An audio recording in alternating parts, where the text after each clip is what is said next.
President Volodymyr Zelenskyy urged the West to stop messing with Russia and impose tougher sanctions on Moscow to end its senseless war in Ukraine, adding that his country will remain independent. The question is which price.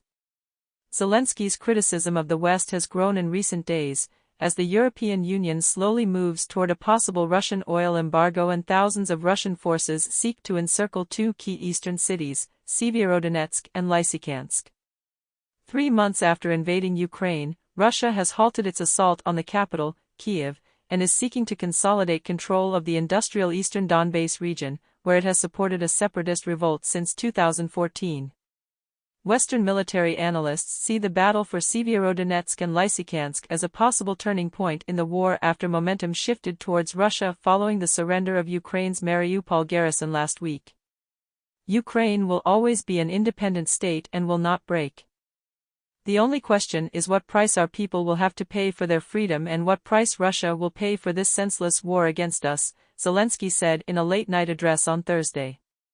The catastrophic events could still be stopped if the world treated the situation in Ukraine as if it were facing the same situation, if those in power were not messing with Russia, but were really pushing to end the war.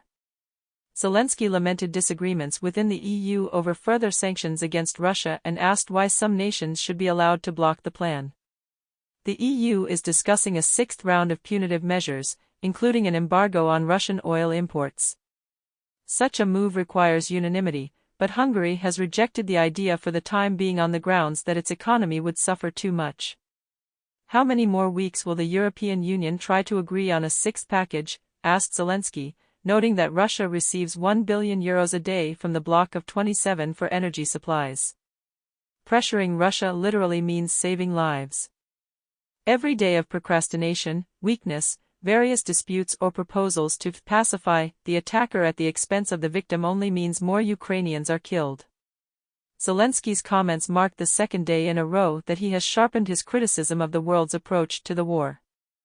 On Wednesday he vehemently suggested that Kyiv should make concessions to bring about peace, saying the idea smacked of attempts to appease Nazi Germany in 1938. Advancing Russian troops. Russian forces attacked from 3 sides on Thursday in an attempt to encircle Ukrainian forces in Severodonetsk and Lysychansk, the Ukrainian military said.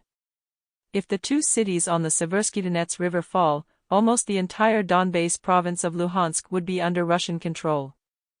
Luhansk Governor Suri Gaidai said around 50 Russian soldiers reached the highway and managed to gain a foothold and even set up a checkpoint.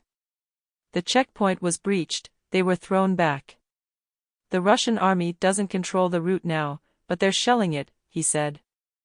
It is possible that Ukrainian troops would leave 1 settlement, maybe 2. We must win the war, not the battle, he said.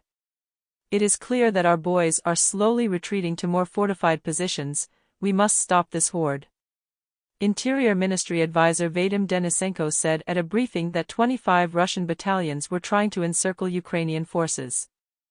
Reuters journalists in Russian-held territory further south saw evidence of Moscow's advance in Svitlodarsk, where Ukrainian forces were withdrawing earlier this week. The city is now firmly under the control of pro-Russian militants who have occupied the local government building and hung a Soviet hammer and sickle flag on the door. Reuters drone footage of the nearby abandoned battlefield showed craters pockmarking a green field surrounded by ruined buildings. Pro-Russian fighters scurried about in trenches. The Donbass advance was supported by massive artillery shelling. According to the Ukrainian military, 50 cities in Donetsk and Luhansk provinces were shelled on Thursday.